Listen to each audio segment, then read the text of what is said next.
40대 초반의 남성 박 씨는 학창 시절 한 친구를 짝사랑했습니다.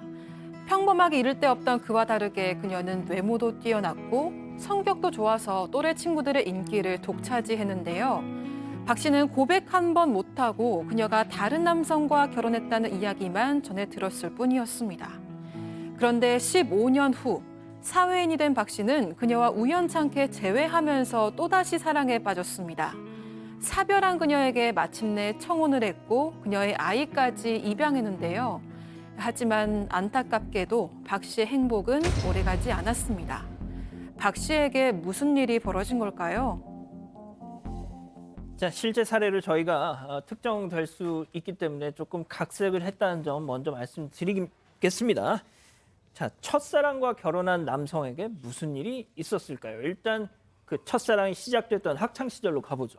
네, 일단 박 씨는 어릴 때부터 좀 내성적이고 낯을 많이 가리는 대신에 약간 신중한 그런 성격이었습니다. 그렇다 보니까 친구가 그렇게 많진 않았는데요. 지방에서 태어나고 자랐습니다. 그리고 대학을 서울로 오면서 이 서울 생활을 시작을 했는데 낯선 학교 생활에 낯을 막 가리고 있는데 그러던 차에 신입생 OT에 가게 됐습니다. 그리고 거기에서 이 낯을 가리는 박 씨한테 먼저 인사를 하고 다가왔던 한 여학생이 있었습니다.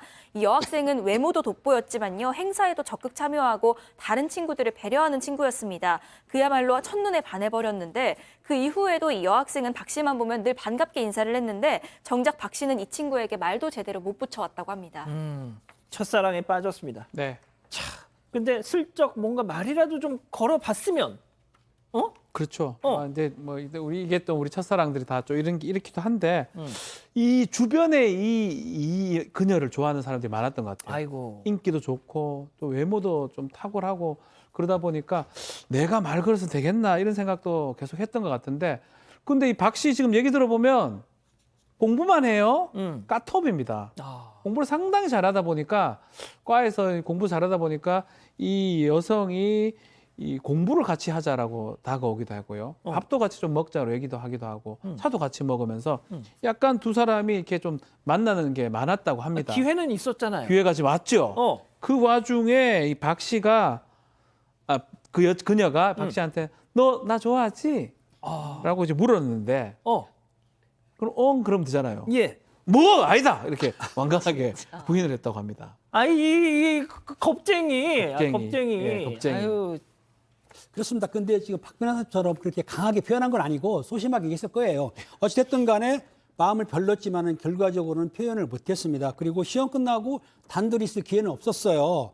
그러니까 이제 본인이 이제 지나다니다가 길에서 만나게 되면은 다음에 밥 한번 같이 먹자 이런 식으로만 얘기했던 거예요. 그래서 헤어졌는데 마음은 이제 서근서근 됐지만은 자 그런데 안타깝게도 다른 동기가 하는 말이 그 여성이 학교에서 잘 나가는 유명한 선배랑 연애를 한다.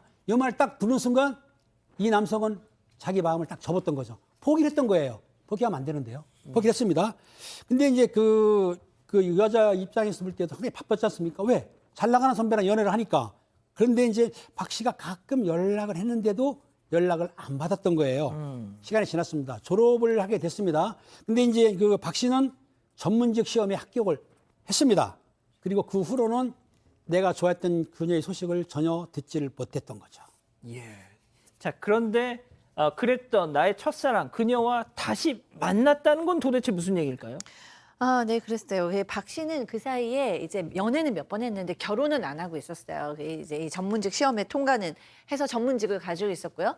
근데 어느 날 SNS를 막 하다가 첫사랑의 여인이 생각이 나잖아요. 그래서 이제 찾아봤더니 딱 있었어요. 그래서 오랜만에 이제 성격도 그 사이에 박 씨도 조금 이제 사회생활 하다 보니까 밝아지기도 하고 그래서 나 누구누군데 잘 지내? 이러고 메시지를 보냈어요.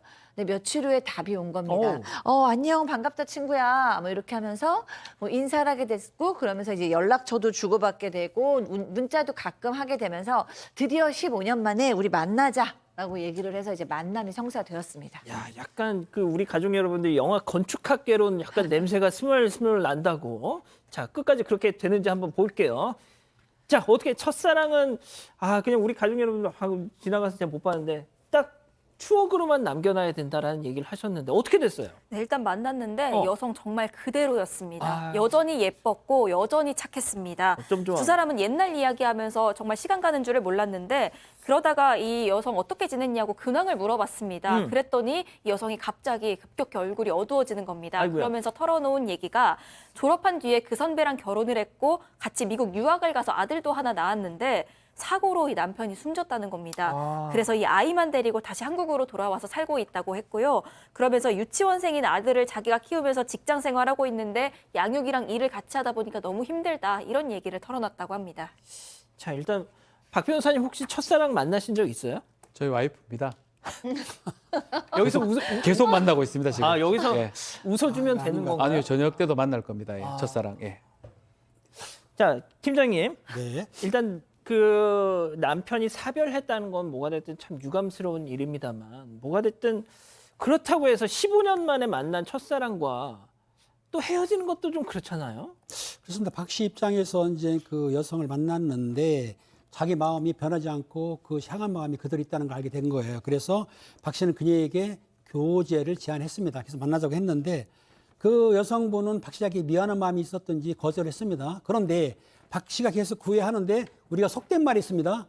10번 찍어 안 넘어가는 나무가 있냐 이런 식으로 계속 구애와 정성을 하게 되니까 그 여성이 이제 마음에 이제 그 정성에 감동을 해가지고 이제 교제를 허락하게 된 거죠. 근데 그 와중에서 그 여가 낳은 아이가 있지 않습니까? 아이도 같이 만나는데 이 아이가 잘 따르는 거예요. 잘 따르니까 꼭 친아빠처럼 이렇게 잘 지내고 하니까는 이 남성이 마음을 먹었습니다. 아, 그러면 내가 이 여성이랑 같이 결혼을 하기로 해야 되겠다. 와. 결혼하자. 그래가지고 프로포즈 청혼을 하게 된 거죠. 예.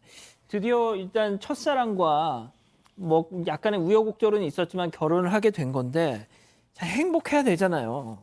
네, 일단 결혼해서는 행복했어요. 이 결혼이 쉽지 않았어요. 왜냐하면 이제 이 박 씨는 결혼을 하지 않았었던 총각이었기 때문에 박 씨 집에서 굉장히 반대를 했습니다. 부모님께서. 근데 박 씨가 이 여성밖에 사랑한 사람이 없다고 막 얘기하면서 설득하고 해서 결혼을 했어요. 너무 세상을 다 얻은 기분이었어요. 너무 행복하고 그리고 둘 사이에 이제 아이도 태어났어요. 형제가 아들이 태어났어요. 그래서 이 여성의 아이였던 이 남자 아들과 원래 정말 있던 아이. 친, 원래 있던 아이와 정말 친형제처럼 그렇게 잘 지냈습니다. 그 모습을 보면서 박 씨 너무 행복했고 아, 이 아이도 내가 친양자로 입양을 해야 되겠다라고 아이고야. 결정을 해서 입양을 했습니다.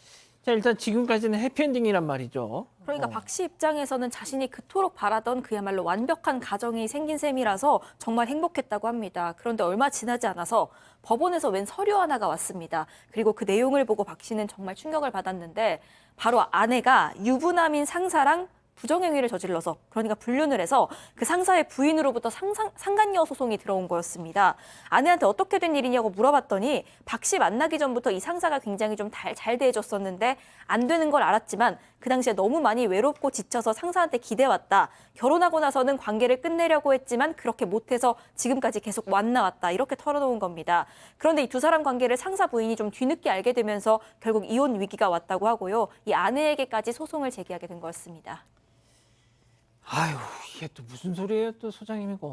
아유. 아, 네. 그래서 뭐 너무 충격을 받은 거죠. 왜냐하면 우리 여태까지 얘기했지만 이 박 씨는 여성을 진심으로 믿고 사랑을 했거든요. 근데 이렇게 배신을 당하고 나니까 이 박 씨가 너무 이 아내를 사랑하고 믿었던 게 큰 만큼 이 배신감도 너무 그렇죠. 크고 도저히 이제 더 이상 신뢰할 수가 없다라는 생각이 들어서 고민을 너무너무 많이 했지만 살 수 없다라는 결론을 내렸어요.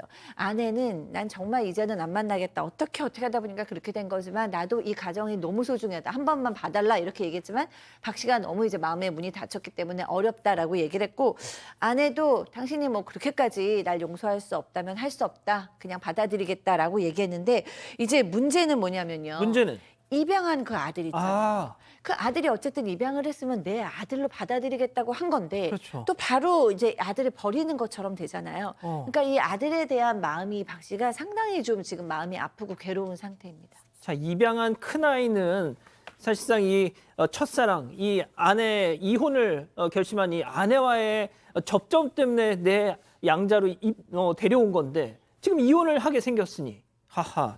자, 그러면 이쯤에서 별별 상담소 오늘의 궁금증 짚어보죠. 자, 첫사랑 아들 입양했습니다.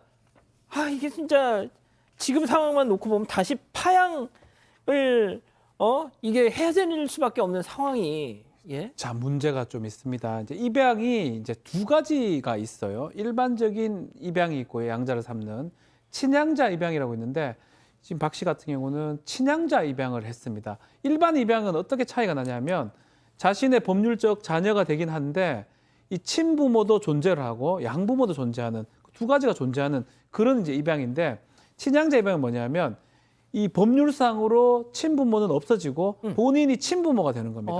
가족관계 등록부에 친자라고 등록이 되는 겁니다. 그래서 상당히 그 결속력이 강한 이제 친양자 입양인데 아마 많이 사랑했기 때문에 친양자 입양을 했던 걸로 보여요. 친양자 입양의 조건은 뭐냐면 이 미성년자여야 되고 당연히 배우자 일방의 자녀고 1년 이상 혼인이 됐다 그러면 친양자 입양이 가능합니다. 지금 딱 해당되죠. 친양자 입양을 한 상황이고 또 생부는 사망했기 때문에 요건에 맞게 지금 했던 거고요. 근데 이거는 좀 파양이 좀 쉽지는 않습니다. 아이고야.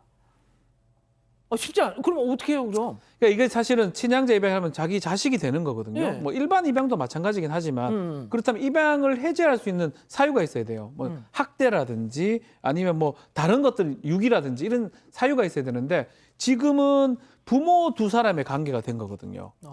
부모가 지금 둘이 문제가 되기 때문에 아이하고 아이의 이 친양자의 복리하고는 관계가 없기 때문에 이게 만약에 재판을 하게 된다면 특별한 사정이 없다고 봐서 이 파양이 안 될 수도 있을 것 같습니다.